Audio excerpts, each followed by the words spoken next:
பெண்கள் சம்பந்தப்பட்ட விடயம். அல்லாஹு அக்பர். பிள்ளைகள் செய்கின்ற ஒரு பாவம் சகோதரர்களே, ஃபிட்டான உடுப்பு, சாஃப்டான உடுப்பு போடுகின்ற பெண்கள் சொர்க்கத்துடைய வாடையை கூட நுகர மாட்டார்கள். ஸல்லல்லாஹு அலைஹி வஸல்லம் சொன்னாங்க, நம்மளோட பொம்பளை பிள்ளை இப்ப போட்டு போற உடுப்பு என்ன உடுப்பு சகோதரர்களே? லெக்கிங் அங்க அதங்க சுவிங்கிய மாதிரி ஒட்டின உடுப்பு, உடம்புட சைஸ் வழங்குற உடுப்பு சகோதரர்களை, மறைக்க வேண்டிய உறுப்புக்கெல்லாம் தெரிஞ்ச ஆண்கள் ரசிக்கிற உடுப்பு.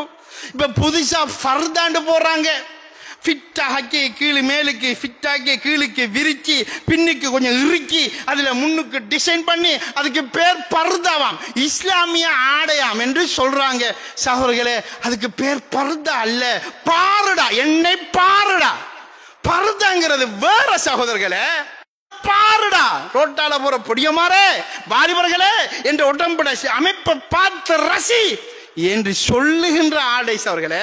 ஃபர்தாங்கிறது பெரிய உடம்புல அமைப்பு வழங்காத பெரிய ஒரு ஆடைக்கு சொல்லப்படும். அதை இறுக்கி நொறுக்கி சுருக்கி வடிச்சு எடுக்கிற ஆடை அது இஸ்லாமிய ஆடை அல்ல. அல்லாஹ்வை பயந்து கொள்ள வேண்டும் சகோதரர்களே, அல்லாஹ்வின் நல்லடியார்களே. நாம் எல்லோரும் தௌபா செய்யணும், இதை பற்றி ஃபிக்ர் பண்ணணும். மஹல்லா வாசியல், ஜமாத்காராக்கள், நிர்வாகம் இதை ஃபிக்ர் பண்ணி இந்த உம்மத்தை எப்படி சொர்க்கத்துக்கு கொண்டு போகலாம் என்று யோசிக்கணும் சகோதரர்களே. மைக்கார் மைப்பெற்றல் என்று வாழ்வதை விட இந்த சமுதாயத்துக்கான செஞ்சு போட்டு மௌத்தாக வேண்டும் சகோதரர்களே.